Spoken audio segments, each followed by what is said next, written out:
On golf addicts, welcome to the Tour Junkie Golf Show on the Better Sports Network. I am riding solo for most of the show as Pat Perry is, real job duties call, and Pat can't make it today on this lovely Tuesday, the week of the Shriners Children's Hospital Open in Las Vegas, TPC Summerlin on the PGA Tour. Pretty good field, better than last week for sure.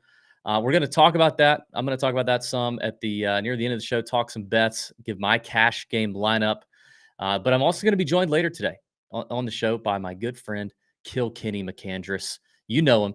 You know who he is, right? You do. The Mooney gang czar himself, NFL football betting super mind, just absolute menace to sports books everywhere. He's been on the show before. Going to talk to him about the NFL.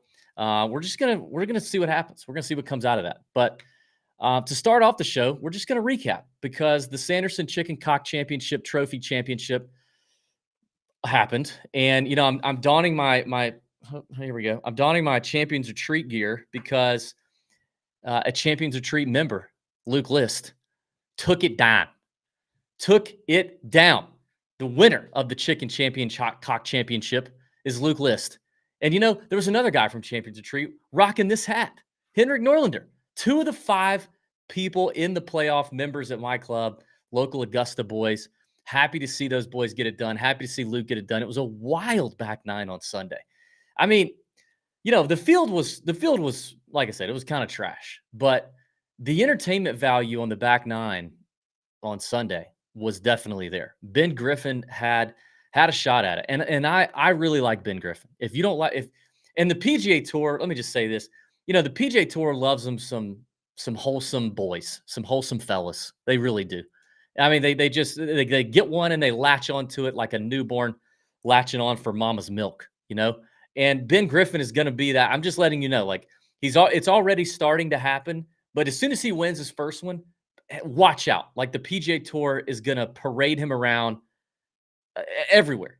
I mean, everywhere, like a trophy wife. They do the same thing with Max Homa. They did it with Max Homa. That's what they do because Ben's a really nice kid, good family, went to a good college, and he's got this story, right? He almost quit golf, and he was a mortgage finance person, and I think a DJ on the side, which always makes me think. Anytime I hear anyone say, I don't know if I'm gonna get in trouble for this. Anytime I hear anyone say, and he was kind of a DJ on the side, it always, in my brain, I flash back to one of my all-time favorite. Actually, it is my all-time favorite funny movie, The Other Guys, starring Will Ferrell and Mark Wahlberg. And one of the funniest roles, characters in that movie is Michael Keaton, who plays the police chief. And at one point, he says he's talking to the guys about pulling it together and stop being jackasses on the street. And he's like, guys, I'm working hard. I got this job. I got another job working at Bed Bath & Beyond just so I can put my son who's struggling with his sexuality through in NYU so he can be a DJ on the side, and I don't know. It just always makes me think about that. So I always think about that I thought about it with Ben Griffin when they talked about all his struggles and how, yes, when they talk about, how he almost quit golf and he was a mortgage officer to DJ. And I love Ben. Listen, we interviewed him on the show last year when he just coming out as a rookie. He was a fantastic interview, told some funny stories. It's a great interview. He's a great kid, and he's super talented. The guy has the course record. I think he broke his. Did he break his own? I think he might have. I think he broke his own course record at one of the courses at the RSM Classic down at Sea Island, St. Simons, Georgia. He broke his own record, shot a 58. And he holed out from the fairway. I think it's a par 70. He holed out from the fairway. His buddy was with him and videoed it because if he'd holed it out, he shot a 58 and broke his own record, and he did. It went viral like 2 summers ago. So the kid can go stupid low. He's got a lot of game. I think I said this last week on our show. Ben Griffin at one point was leading the Players Championship in March. It was like Saturday or Friday, but he was leading the players. Like, this kid is good. He's going to win on the PGA Tour. It's probably going to be an event like one in the fall or one of the weaker events next year. But he's good. But Sunday late, he struggled. I mean, I think he shot +2 or something on the day. The driver was everywhere. He's got kind of this move in the middle of his swing that kind of gives me a slight yip just sitting on the couch. Like if I was holding a drink and I saw it, I'd kind of do that and something would slosh. He just right at impact. It's something he does. I don't know what it is. I'm not a swing guru. If we had one on here, I'd ask. But it's something he does with his head or something that happens. And the driver was everywhere. And then Norlander looked like he was going to get it done. But then he hit a couple in the water like a ding dong. And all of a sudden, Luke List finds himself in a 5-man playoff. It was like a member guest out there, all hitting from the fairway on the first playoff hole, which shout out to them. They did it quickly. Luke is a fantastic dude. His wife, Chloe, Augusta girl, fantastic family, great people. Spent some time with Luke and Chloe before. Had Luke on the show a couple years ago. He's a great guy. Plays, like I said, plays out at Champions Retreat, my club. And I've seen him play golf out there, and it's unbelievable to watch. I mean, and I said this on our show last week. Now, did I have him on my betting card? No, because I want to punch myself in the face for that. He was literally the last guy. I'm not even kidding you. I said it on Wednesday night in our live Discord chat. I said, the last guy off the card that didn't make the card was Luke List. And it was more of a budgeting thing, not as much that I didn't want him on there. But I said on our show last week, I made a pitch to Pat that it could be a Luke List week and that he has been trending with the putter. Now, if you don't listen to us very much, you may have no idea. But Luke List, prior to 6 weeks ago, he was the worst putter in professional golf. Like, I'm not kidding. The worst putter in professional golf. And I'm including the Korn Ferry Tour. Like, he was awful. This is a little bit like the Lucas Glover situation. Now, as bad as he was a putter, I said this on the show. I said he is a top 10 ball striker. Long term, short term, I don't care how. He's one of the longest hitters on tour. His ball speed was higher than Ludwig's on the playoff hole on the drive on the tee shot on the playoff hole. And everybody wants to talk about how amazing Ludwig is. His ball speed was higher. He hits the ball as far as anyone on tour. He does not lack distance. And we all know that's a huge thing on the PGA Tour, which gives him short irons into literally every par 4. Short irons and wedges.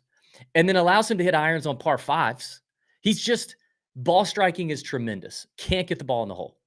Can't get it in the hole until about 6 weeks ago. Now, I've seen Luke personally with my eyeballs at Champions, working with putting gurus, working with putting tools. I've seen him on the greens for hours, grinding, trying to figure it out. I've even talked to one of his good friends, who was Henrik Norlander, who lost in the playoff. Henrik has even said, like, I've told him to try the long putter, the broomstick, and Luke's never done it. He's always stuck with this short putter, the standard putter. He's changed grips a couple times. He's changed coaches.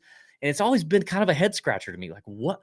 Why would he not do the broomstick? With all the success a guy like Lucas Glover, a guy like Keegan Bradley's had with the broomstick, why wouldn't he do that? Well, he hasn't. But I told Pat on the show last week, it looks like Luke may have figured something out because the last few events, he's been gaining strokes putting. And I mean, if Luke was just neutral putting, his ball striking is so good, it would change his whole game. But now, if you want to add the fact that he's gaining strokes putting, I'm just saying it's October 10th. The tour needs to be on notice if Luke List, if this thing is long term, if the putter thing is long term, if it's an Emiliano Grillo, a Lucas Glover, a Keegan Bradley situation, all three of those guys, dreadful putters, figured something out. Most of them with the broomstick, but now they're doing it. And you know, Luke is a more talented ball striker than any of those guys. And I'm just telling you that if the putter stays like this and he's truly unlocked something for the long term, you need to pay attention because that boy is going to run rampant on certain golf courses. He's going to eat. I mean, he's a winner at Torrey Pines, for God's sakes. That's when he won his first tournament just 2 years ago. So, like, the guy can get it done. Couldn't have happened to a nicer guy, nicer family. But gutted for Ben Griffin. You know, I think his time is going to come. But Luke, pay attention. Yeah. So, you know, he's bringing the Chicken Cock Trophy home. He's bringing it to Augusta. Maybe I'll get to lay hands on it. I don't know. It'd be kind of cool to bring it to Champions. Let us all take it for a spin. I don't know what we can do on it. You can't drink out of it. I didn't see any orifices on the chicken. That would suck. I could touch the tip. maybe of the chicken. The up one, I could touch the beak. Maybe I could eat something off some sort of a pasty thing off the chicken back. Something with the trophy. I don't know, but he's got the Torrey Pines trophy and the chicken cock trophy. Pretty cool for him. And but hey, he's back in action this week in Vegas. So we'll talk about Vegas a little bit more in detail in terms of gambling here later. Speaking of Vegas, though, guess who else is in the field in Vegas? Lexi Thompson. Yeah, and if you don't know, Lexi is not, it's not it's a she's a she. She's good. Now she is good. She's LPGA player. What did she do? She started playing golf. She qualified for the US Open, I think, at like 15. She feels like she should be 50 years old, but she's not. She's like younger than me. But she's kind of in this Michelle Wie vein where like she just got on tour. She was so good, so young that we feel like we've heard about her for forever, and she's actually just not that old. She's super tall, and Puma girl, Puma Cobra girl. So in a lot of commercials with like Ricky and Bryson back in the day. And so if you don't know about Lexi, that's who she is. And she, when she was a little bit younger, and she was notorious for hitting the ball a long way, whatever. She's been given a sponsors exemption. I think this is the second time. Tony, can you verify that? I think this is the second PGA Tour event she's played in. But she's been given a sponsors exemption. Honestly, I'm not 100% sure why. I don't know if she has ties to Shriners or to TPC Summerlin for some reason. Does she live in Vegas? I don't know. Maybe I don't know. Or is it merely because the tournament director figured out like this is, it's not a horrible field. I mean, the field could look like it did last week at the Sanderson, but it's definitely weaker than it has been as we continue to see in this fall with this fall transition year. And so maybe he's wanting to gas it up a little bit, give it some pub. That's kind of been the general consensus on the internet about Lexi's sponsors exemption here. In fact, even last week, Peter Malnati, who's like resident tour, just absolute, just milk toast tour guy. I mean, nice guy, super nice guy, like the nicest guy, too nice of a guy. But he was in front of a microphone at a press conference because he'd won at the Sanderson Farms years before, so he got a press conference. And Peter's not used to getting press conferences, so he actually kind of had a little gaffe and slipped up and said something to the effect of with Lexi. He was asked about Lexi being in the tournament this week, and he's like, "Yeah, I don't know that we need to resort to gimmicks." And then he caught himself quickly and was like, "I mean, I didn't mean to say gimmick. Like that's not, yeah, you did. I mean, it is a gimmick. Let's just all lay it out on the table. It's a gimmick." Okay, Tony confirmed it's her first PGA Tour start.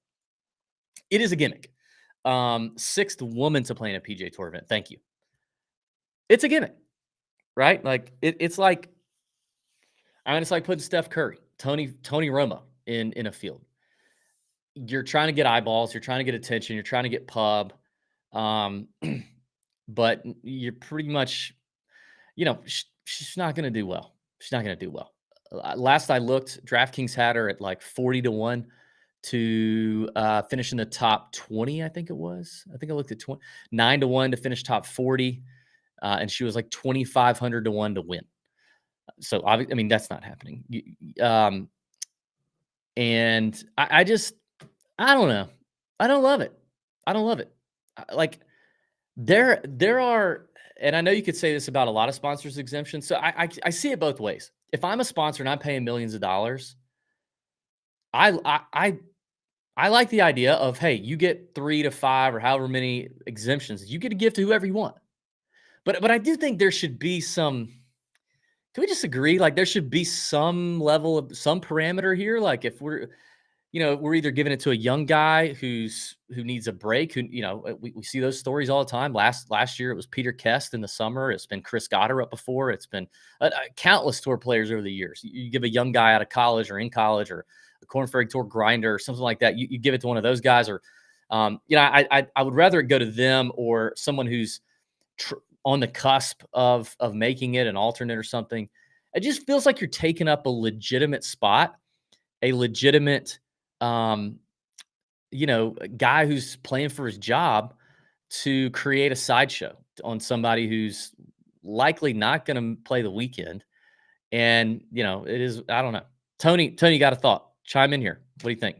What you brought up there, DB, I think is that seems to be a lot of the issue when a Steph Curry, a Tony Romo plays like a Corn Ferry Tour event is, well, they're taking away a spot from a guy who, has grinded, who is trying to earn it. So I think there is something with those sponsors exemptions where the way that they have them each tournament, it's not taking away from one of those guys. Um, at the same time, like Malnati said, like you were saying, I mean, it's a gimmick, and I don't think that there is anything wrong with saying that, with just putting Yeah. that out there. Aside from, the hardcore golf fans, aside from the hardcore golf gamblers, like not a whole lot of people are going to be tuning in to watch this. But if there's that extra little motivation of a Lexi Thompson, a woman playing on a PGA Tour event, a Steph Curry playing, something like that, I think it adds a little bit of intrigue where, hey, maybe you'll get a few more eyeballs on it, which I don't Yeah. think is a bad thing, especially in this. I kind of put it in our rundown here, of just this is the silly season. This is the time I feel like to try these things. We've got the PNC Championship. It used to be the father son, and now they've integrated daughters in it and grandsons and granddaughters and all that Yeah. kind of stuff. You've got the Tigers event. You've got all these different things, and this is the perfect time to try that, in my Yeah. opinion.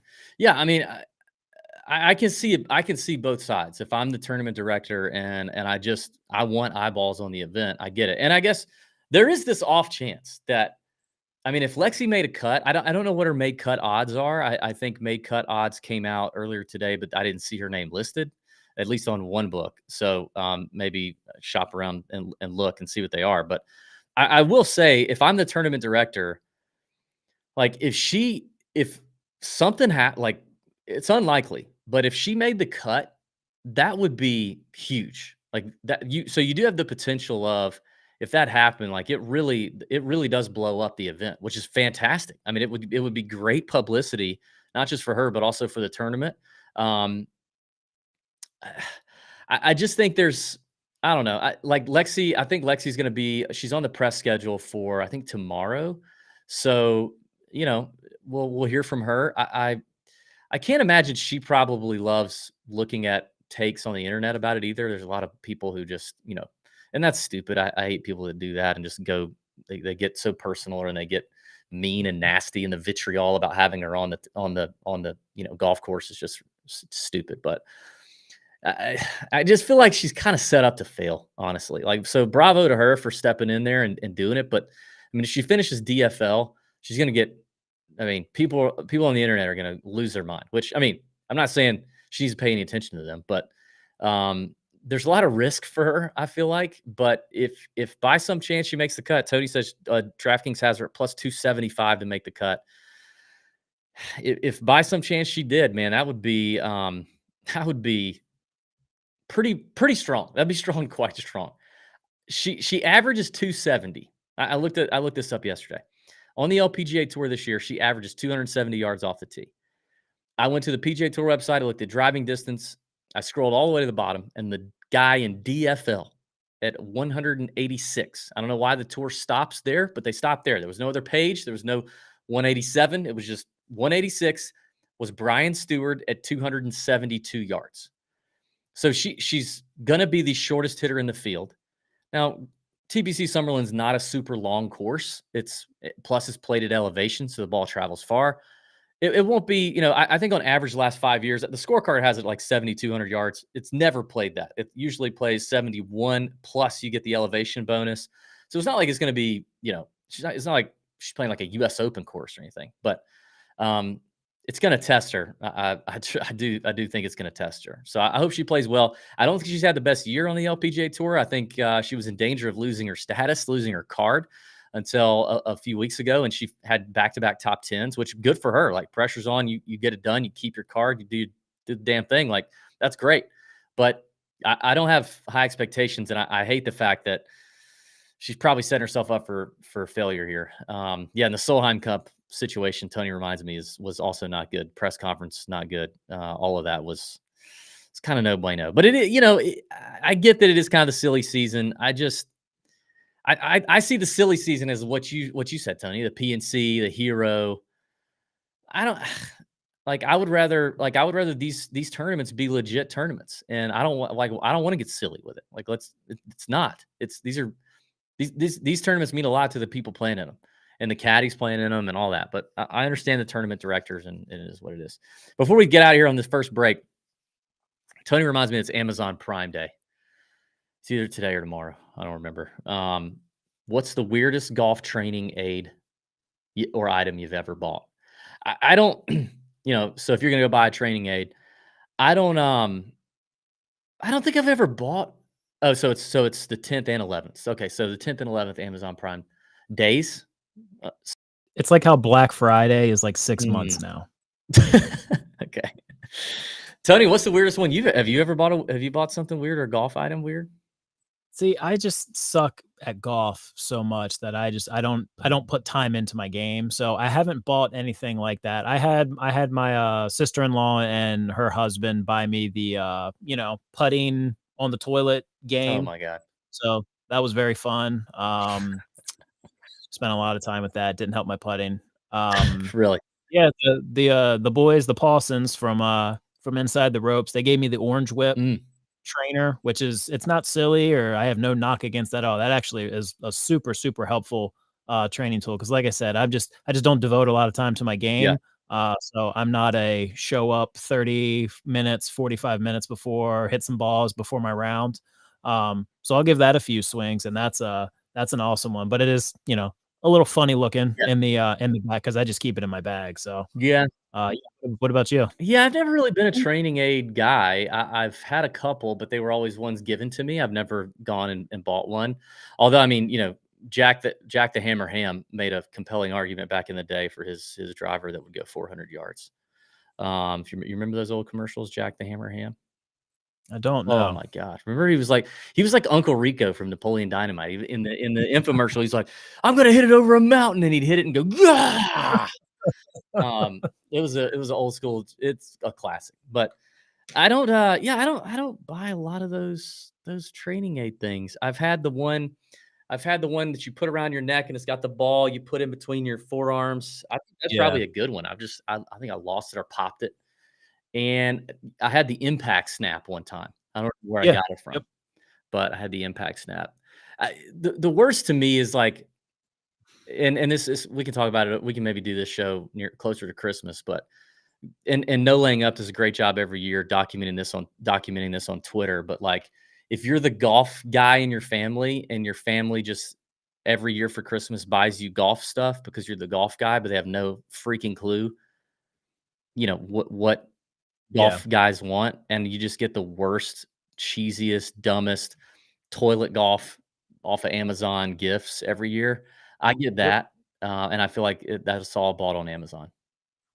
Yeah, I used to work for SiriusXM PGA Tour Radio, so my family and extended family, they just think, okay, well, Tony's the golf guy. My mother-in-law, she doesn't know how to use the internet, so she won't watch this show. But she gave me just a golf putter pen with the tiniest little golf ball, but it was separate from the pen, so that just immediately got lost. I'm pretty sure a kid swallowed it or something like that. It was just absolutely, as soon as I saw that, the fake smile comes on the face. I'm like, "Thank you, great." I'm just like, "Okay, this is immediately gonna be Dude, lost." it's every year. It's unbelievable. Unbelievable. I got the one I remember the most recently was emoji golf balls. Yeah, yellow golf balls with different emoji faces on them. Yeah, thanks. I'll use these. Great. Yeah. Okay. Anyway, all right. We got to take a break. We come back. We're gonna bring in our boy Kenny McAndress, founder of the Mooning Gang, an NFL better extraordinaire. So stay right here on the Tour Junkie Golf Show on the Better Sports Network.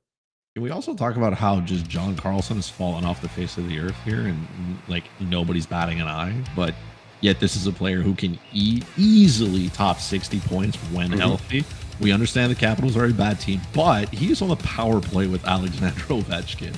And considering the injuries with Nick Backstrom in his hips and Evgeny Kuznetsov and whatever, like he's still good. And I think people forget that just because he was hurt for so long last year. But this is a player who can produce and just feed Ovi the puck in his office and collective. Again, he's not going to block a whole bunch of shots, and that's fine. And he's probably not going to shoot the puck a ton just because there's so many good shooters on it. You also add Max Pacioretty to that lineup, and you probably take off some shots. But the Capitals are not going to be a very good team. They're going to be playing a lot of catch-up hockey, and he's going to be on the ice. He's going to be there a lot. The only player who could take something away from him is Rasmus Sandin. Yes, Sandin. He's the only player I think who can really maybe dig in a little bit to his ice time or a little bit into his offensive production. But again, that's a slight risk. If I'm getting Karlsson outside of that top 10 of defensemen that we just named, I'm happy. I should have never mentioned it.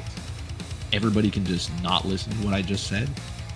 Just forget it, right? Men in Black. We'll edit this out in post. We'll get rid of this. Correct, and just leave it as a secret because that's where I would go.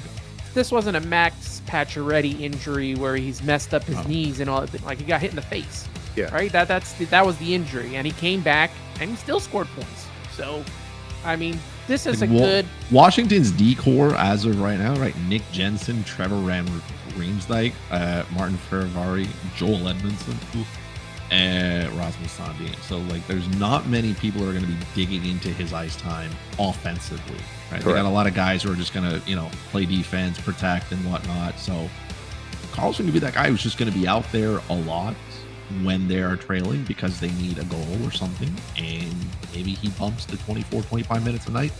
Nice sleep well. Well, if you're not in any of our leagues, make sure you keep an eye on him. If you're in our league, stay away.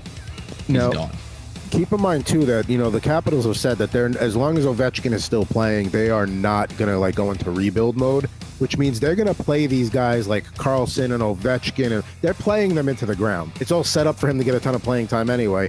And at least this year, especially because he missed half a season last year, if they're gonna run him out there in an Erik Karlsson San Jose fashion like last year, this is gonna be the year they do it.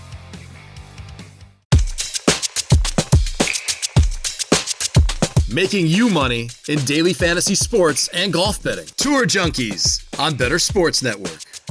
All right, week 5 is in the books, and if you need any help with your fantasy team, then head on over to fantasyalarm.com. They've got all the tools you need to win your league with the All-Pro subscription. You can get one-on-one expert access in the Discord. You get League Sync, analyze matchups and trends in your leagues. You get a lineup generator integrated with FANjections, daily and weekly rankings, value vault and position coaches, waiver wire, ownership percentages, projections, stats, tools. Build better lineups guaranteed. Get access to everything Fantasy Alarm offers all year. All you got to do is go to fantasyalarm.com/win. All right. Welcome back to the Tour Junkie Golf Show. Sans Pat. And I got my boy, Kilkenny McAndress. You know him. He's been on a couple times. Creator of the Moonshot, head of the Mooney Gang at Kilkenny on Twitter, and the NFL sports betting god. Joining us from a car somewhere in Philly. How we doing, buddy? What's up, baby? Actually, not in Philly today. We are down in sunny Avalon, New Jersey. We've migrated to South Jersey until we officially buy a house. I've talked to you a little about this. The market sucks. Don't buy a house if you're thinking of doing it, because I'm trying to do it right now, and I'm very unsuccessfully. Yeah, I mean, we could make this a real estate show if you want to do it. I'm crazy right now. Dude, you got a real estate guy, bring him on here, because your boy needs all the help he can get. We're like 0 for 4 trying to buy houses, and we've gotten our doors blown off. Like, we haven't even gotten like if you can meet us here, we can, like, it's been a very polite, we're not going with you.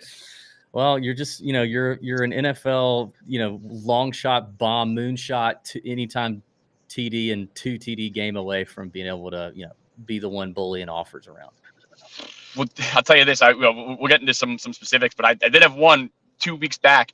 I needed a guy to score a touchdown for about $700,000.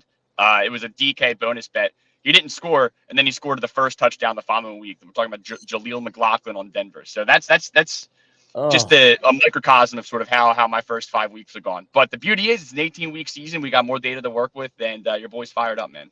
Yeah, talk about the first 5 weeks. I mean, I've been keeping tabs casually as best I can. Obviously, golf's still going on, but never stops. But I've been trying to, tail some Mooney Gang bets on occasion.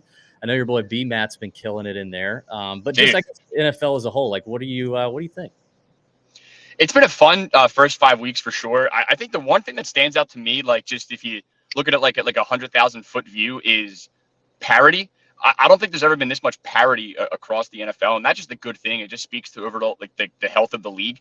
And I feel like you're seeing this like in other leagues as well. Like last year during like the NBA season, that was sort of my biggest takeaway was how few awful teams there were and how many just objectively decent or better teams there are. That was the NBA last year, and I feel like that's the NFL right now. I mean, you've got a couple of teams at the bottom that are just embarrassments. You have a few at the top that are the clear front runners, and then you've got like 20 to 25 teams that are just okay, for lack of better words. Now, I don't think an okay team has any shot of winning a Super Bowl. I still think that the teams that like theoretically could win a Super Bowl is a pretty small list. I think through 5 weeks, I can comfortably narrow it to 6, maybe 5. Like right now, as I look at it, in the NFC, I think it's very clear. It's the Eagles, it's the Niners, and it's the Lions. And then in the AFC, it's the Bills, it's the Dolphins, and it's the Chiefs. And the only one of those 6 that I would say after week 5, I'm a little more worried about, it would be the Bills just because of the recent injuries that they've had. They lost Matt Milano in the London game. He's out for the year. They lost Tre'Davious White, their the number 1 corner, and maybe one of the top 3 corners in the NFL. They lost him 2 weeks prior. Like, those are pretty tough defensive injuries to overcome. I just think that there's too much talent elsewhere. So if I had to narrow it to 5, I'd cross the Bills off. But those are the 5 teams right now that I think are in contention to win a Super Bowl this year. And all I can do is smile is my Eagles, who admittedly haven't looked perfect. I mean, it hasn't been the cleanest start to the season, but 5-0 is 5-0, and only 2 teams in the league can boast that right now. So I think my Birds are in a good spot, but I got to tip the cap. I mean, San Francisco looks as legit as can be. You know, they got a chip on their shoulder. I mean, we blew their doors off in the playoffs last year, but I'll be the first to say it wasn't exactly the most fair game. Brock Purdy tore his UCL in the first quarter, and from that they couldn't throw the ball. So you know that they're chomping at the bit for some revenge here. But I feel pretty good of where the Eagles look 5 weeks in. Yeah, and you know, I mean, I think if anything, the Chiefs reminded us of this last year. It's like the season is kind of a story, and the story grows and changes. And you know, the Chiefs lost to freaking Matt Ryan and the Colts last year, right? And then they looked unbeatable towards you know, at the end as they were making the run. So it can happen. I think teams, you know, can obviously improve greatly as the season goes on. I was going to ask you about the Niners because, I mean, they obviously showed the world that the Cowgirls were fraudulent, which I love to see. I know you love to see it too as a Philly boy. But I was interested to hear that you threw the Lions in there. Like, do you think the Lions can truly hang with? Because like I would have said, okay, I think it's the Niners and the Eagles, and that's pretty much it. Like I think the Lions are good. I think they're going to make the playoffs, but there's no chance the Lions are beating either the Eagles or the Niners in my eyes to make it to a Super Bowl. Do you really believe they could do that? So look, I don't want to say no chance. I would say I think there's a distinct gap between Niners, Eagles, like a half step down, and then you get to the Lions. Like I think that they're not quite there yet, but they're the clear number 3 in the NFC. And then I don't think there's anyone even what the next team after them would be. I guess the Cowboys, even though I'm not going to put them there. Yeah. I mean, dude, I like what they're doing. I mean, you saw it last year. They got off to a terrible start. They lost a bunch of close games to start the year, and it was kind of awkward. They had all the buzz coming out of Hard Knocks. Dan Campbell is like the most likable guy in the entire world, and I feel like a lot of fans were just like they wanted to see Detroit win, and you didn't. It looked like it was going to be a pretty ugly story. They rebounded the second half of the year, came in with a lot of hype this year, and it's just they're doing it on both sides of the ball. I mean, last year, even when they looked at their best, they could give you 35 in any given game, but their defense was non-existent. Their defense is absolutely legitimate this year. Now, I don't think they're anywhere at the the pedigree of a team like the Niners, but they're doing it on both sides of the ball. They're doing it in a lot of different ways, and I just think like as the team gets healthier, they're going to get Jahmyr Gibbs back. They're going to get Jameson Williams a little more in tune with with the rest of the chemistry that this offense has. We'll see what the deal with St. Brown is, but like there's just nothing stopping this team right now, and their division is awful. They're going to get a bunch of free wins the rest of the year against the Bears and Bears and Packers. So they're going to moonwalk into the playoffs. They're going to have a lot of confidence, and it's not a team that I want to doubt. Now, if it's Detroit versus the Eagles in Philly, I mean, I still think Philly comfortably wins by a touchdown, but this team is not a pushover. And look, 5 weeks in, they're 4-1. They've looked good doing it. I think it would be disingenuous to write them off. Yeah. Is there anything? And I mean, I didn't tell you I was going to ask you this up front, but like, and you can say no, not to this point, but like through 5 weeks of betting the NFL, and as much as you handicap it, and all the information that you gather, take in, and disseminate in the best NFL gambling Discord around, the Mooney Gang. Is there anything like that stands out to you that you've either learned or that you've seen books doing, or you've seen lines do, or anything like that from a betting the NFL standpoint that's been an observation you've made in these first 5 weeks? The first few weeks, it felt like touchdown prices were stingy. The beauty of the first few weeks is a lot of uncertainty across the board. I think for both sides, for the bettors and for the books. Now I like to believe the books think that they know more than the bettors do. But coming in week one, like you don't know who the true number 2 or number 3 receiver is on certain teams. And I feel like when there's uncertainty attached to certain games or certain players, there's got to be some upside on their touchdown price to at least feel like you're getting a deal for maybe taking a swing in an uncertain spot. And I feel like the first couple of weeks we weren't really getting that. I think they came out like, I think the books know, like, player props get more and more popular every year. Yeah. And like there isn't a market for like under touchdowns. No one's betting someone to not score. And they know that people are going out there chasing touchdown prices. And I think that they've realized, we could probably make these a little tighter, and people are still going to play them. So I think for objectively like great players where there's like a higher expectation that they're going to score, I think that their prices have just gotten really, really cut than what you've seen in the past. Now, I think for some of the more longer guys, the value is still out there, but through 5 weeks, there haven't been a lot of like really, really out of this world, like 2 TD scores. And again, that was my bread and butter last year, was trying to find these diamonds in the rough. And right now, it's not that like a lot of these guys are doing it and I'm not hitting them. It's just that hasn't been sort of the meta to start the year. Like I wrote this whole blog on my Discord last year about meta. Now, the term meta is usually in like video games. Like you're playing Call of Duty. What's the meta? It means what's the best gun at that particular time, at whatever. Yeah. And I feel like last year the meta in NFL was the 2 touchdown bomb. Now, I'm not completely abandoning my bread and butter and my overall strategy, but I'm willing to admit, at least through 5 weeks, that hasn't been the case, and there's got to be other ways to go about it. And I think, some of the larger tickets that I've seen hit at this point in the season, it's been a lot of like weirder, like same game parlay builds. I've seen a lot of people use like reverse correlation, a guy to have like under receptions but over yards, like like a bomber catches 150-yard pass and doesn't catch anything else. I've seen a few of those like weird tickets hit, but again, it's through 5 weeks. I'm not trying to tear down the strategy, but again, you gotta adapt or die. And right now, the 2 touchdown bombs just haven't been as prevalent as they were last year. So I'm looking for new stuff really, really each week. The one market that I've been really messing with is on DraftKings. For most games, they'll offer like the first player to get 20 receiving yards or the first player to get 20 rushing yards. I saw that in your Discord the other day. And if there's like a particular receiver, like a number 3 guy that you think is just in line for more work, it's a good matchup. Maybe he's the slot guy. The other team has had a lot of trouble or whatever.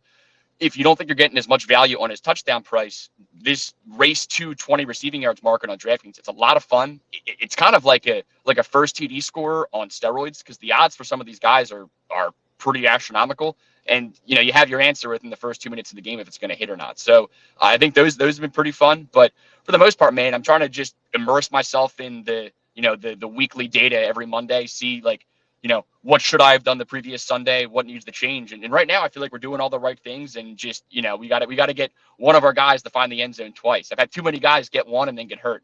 Yeah.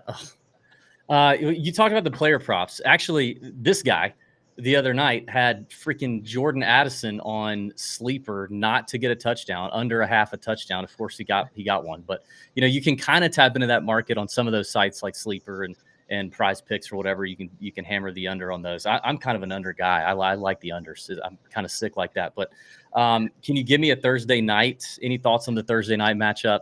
Possibly a bomb, and possibly a, if I want to juice up Tom Kim to defend his title at the Shriners this week at 11-1, what's kind of a lock for Thursday that I can go ahead and juice him up a little bit?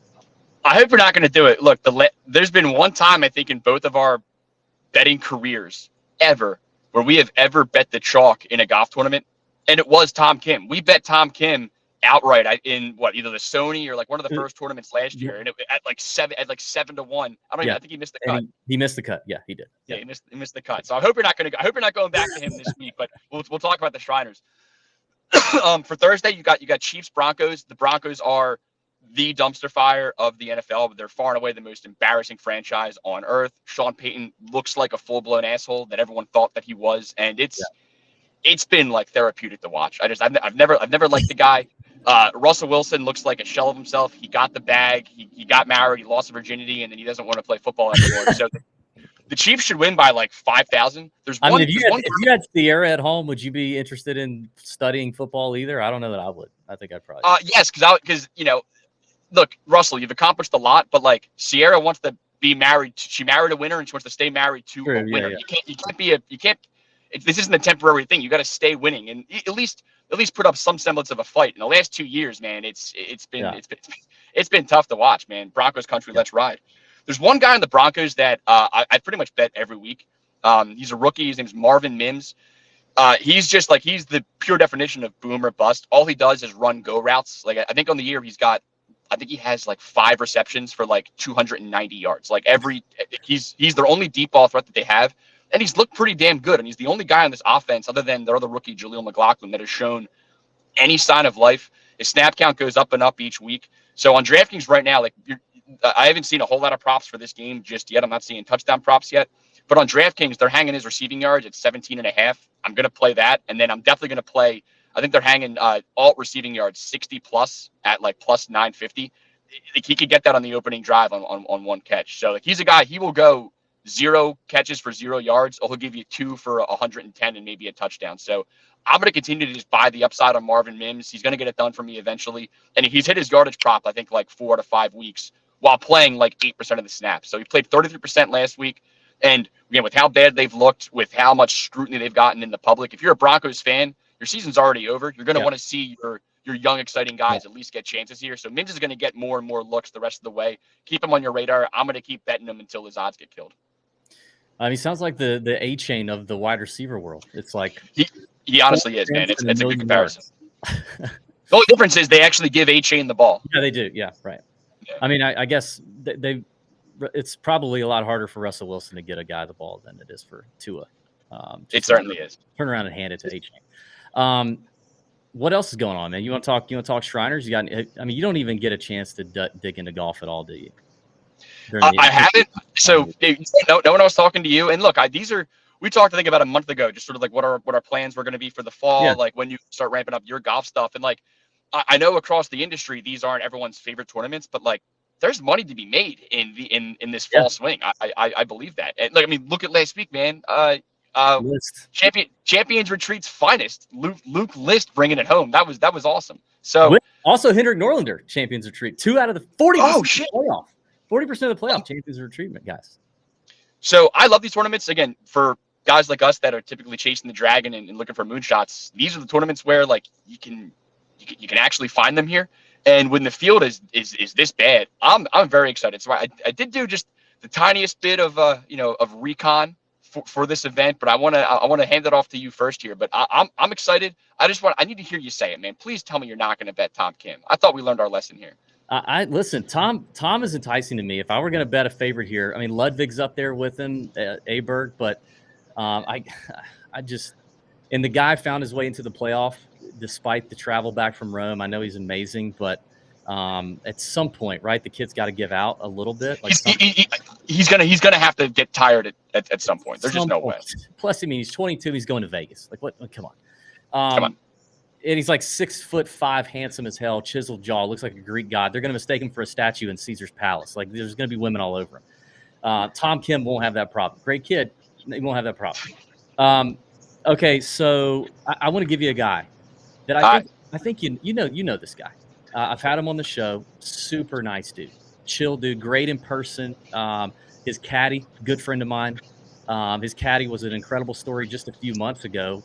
Monday qualified into an event. Talking about Alex Goggart, his brother Austin Goggart's another caddy. I'm talking about Eric Van Rooyen, the South African. EVR, all right.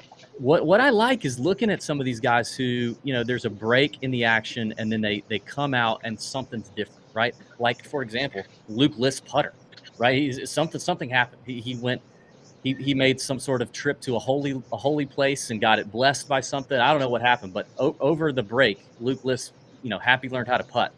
And Eric Van Rooyen completely He had to have called Glover, right? I'm imagining imagine every bad putter is hounding Lucas Glover like, listen, man, just what's your secret here? You've been the worst putter on earth for 7 years, and you won a lot of money this year with that putter. Like, what have you done? Because if he can do it, anybody can do it. Well, I mean, before him, it was Keegan Bradley is in the same boat. Like, Keegan Bradley was also a horrible putter and won with the broomstick finally. And Luke I said this at the top of the show. Like, Luke is always been pretty adamant against the broomstick. He wants to putt with a regular putter, which I thought was just going to be the death of him, but apparently he's found something, I think. But anyway, Eric Van Rooyen's ball striking completely left him towards last year. I mean, it was just miscut after miscut after miscut. Horrible year. It takes the break after the Wyndham and starts to show something at a DP World Tour event. I don't remember which one, but played well. And then his first 2 events of the fall swing, the Fortinet and the Sanderson, he finishes 30th at the Fortinet, 16th at the Sanderson.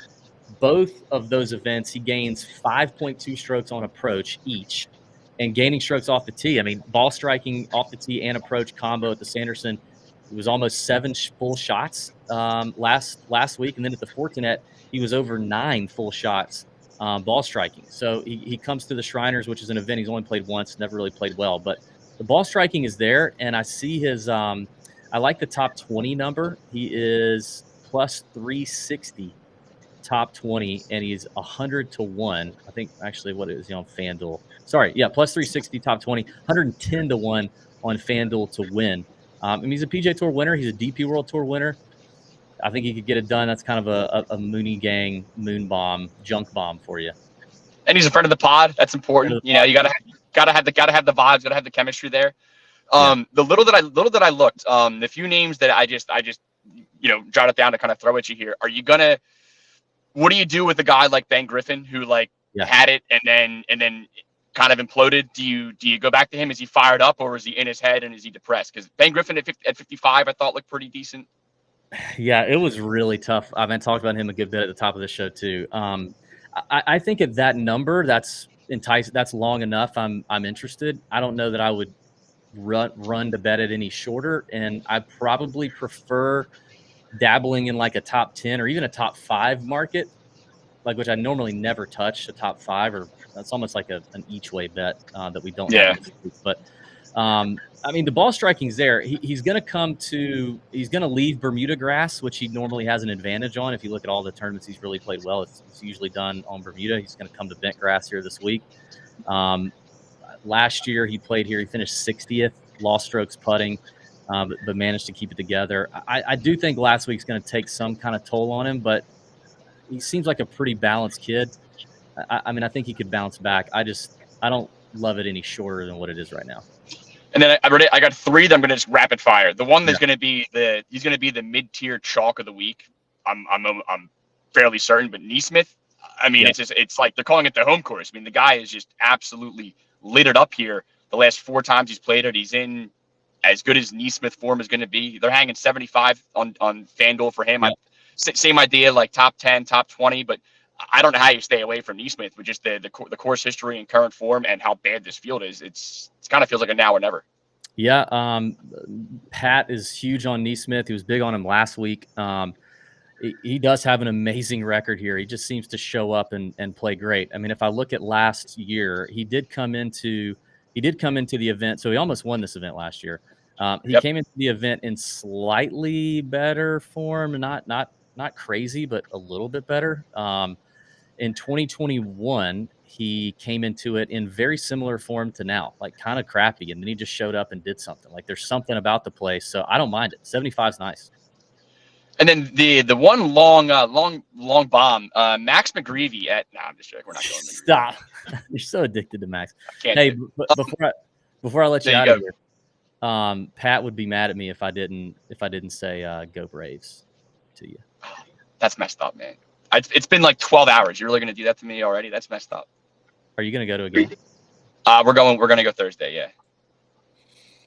Gotta go Thursday. One more name, Carl Juan. Carl Juan at 220 to 1. I think Carl Juan is very intriguing. Played great last week.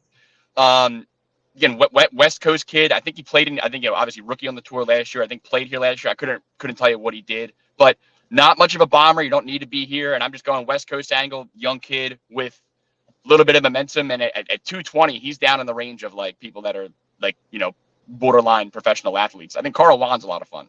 Yeah, he is a lot of fun. By the way, he is a bomber. By the way, is he really? Very far. Yeah. He gained strokes ball striking here last year, missed the cut. He was pretty bad around the greens, and that's kind of his thing. But he is definitely a boomer bust guy. Like he's a top 20 or he's out. So I mean, I think he's going to be confident after last week. He gained seven strokes ball striking, gained almost 9 tee to green, gained a couple on the putting surfaces. I think he's live too. I think these guys that have good finishes in the fall, like Carl, like Ben, I think we're going to see these guys ride the momentum. I mean, the fields aren't anything, and it's only building confidence for these guys who need a little bit of confidence, right? That's why they're playing in the fall, because they need points. They need to play well. So I like it. And one super bomb to make you throw up. Top 40, Brant Snedeker. Oh God, no. What is wrong with you, Kenny? God, Kenny, you're such a Take a look at Sned. I'm just saying, take a look at Sned. Sned's going to make the cut. He's going to hang around. Sned will be a top 20 this week. I would almost rather give Lexi Thompson a try. I would give Lexi Thompson a try. Listen, you need to follow him on Twitter if you're not at Kill Kenny, Kiil Kenny. He's the founder of the Moonshot and the Mooney Gang, the best NFL betting Discord around. They get hot in the NBA season too. So, thank you, buddy. Appreciate you hopping on, taking some time in the car. Love you. Have a good day. Always a pleasure, man. Love you, man. Be good. All right. Welcome back. Final quick few minutes of the Shriner Show here on the Tour Junkies Golf Show on the Better Sports Network. Shout out to my boy Kenny McAndress. Love talking the NFL with that guy. He brings the energy always, and that the dude is addicted to bombs. I mean, he loves a bomb, and I love bombs too. So let's just try to hit one. Let's try to get one for the NFL and golf community this week. But it won't be Lexi. We're not gonna do that. Let's before we get out of here, I got to make sure I do my DraftKings 50-50 double up cash lineup, which last week me and Pat built one, and it did not work out. It was not good. It sucked, frankly. Maybe Pat's holding me down. Maybe that's what's happening. He could be holding me down a little bit, but it wasn't good. I mean, I will say in last week's field, just a cash lineup, you want to build it with 3 to 4 guys who you just know are going to play the weekend. And I know it's golf. So David, you don't know that anybody could miss the cut on any given week. Me and Kenny just talked about how Tom Kim was like 7 to 1 and we hit it and then he missed the cut. But when the field looks like it looked last week, it just makes it so difficult to play because every lineup you build, no matter how conservative or balanced or whatever you try to make it, it looks like some wild GPP tournament play because the guys are terrible and there's so much variance. I do think this week we have a little more, it's a little deeper. It's probably the best field we're going to get in the fall. We might get some good players for the Zozo. That one could be okay. But for the most part, this field's probably as good as it's going to get. So it feels a little safer, a little more 50-50 double up-esque, more cash game-esque. So I'll tell you where I'm going to start. I'm going to go right back to a guy who I don't know if we had him in the lineup last. No, I don't think we did. Eric Cole, 9,800 is where we start. I mean, the guy's just a cut-making freak. And, the average green and regulations green and regulation percentage here at the Shriners the last 5 years has been like 75%. I mean, 13 or more greens and reg has been the average every single year. And Eric Cole is one of the best iron players, consistent iron players in this field. If he can just hit a couple more fairways, I think he can really take advantage of that. We could see him possibly win this week, but I'd be shocked if he's trunk slamming on Friday afternoon. So we're going to go Eric Cole at 9,800. Then we're going to take a little bit of a dip, and we're going to go down to Alex Smalley at 8,500. I was all over Alex last week. I had him winning, and he didn't really threaten winning, but he did his thing. He did what Alex Smalley does. He's an incredible iron player, a lot like Eric Cole. It was his first event back after the layoff, after the break.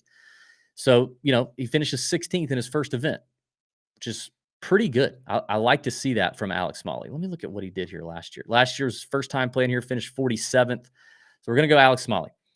From there, we're going to go to Bo Hostler, $8,100 Bo Hostler. Another guy I had on the betting card last week that just disappointed, but he did okay. He made the cut. He finished, he finished 28th, not bad. Typical Bo Hostler, gain strokes off the tee. Kind of lost it a little bit with the irons. He didn't putt as well as he normally does, but Bo Hostler loves the Shriners. He's played here 5 times. He's never missed the cut. He's got a couple decent finishes here. He's playing well. So I think Bo, is going to play quite well this week. So he's at 81. Then we're going to dip down to Mark Hubbard right below him at 8K. Hubbard was so close to actually winning last week, and it would have been the most out of nowhere backdoor win you've ever, not even backdoor, like what side door, or maybe an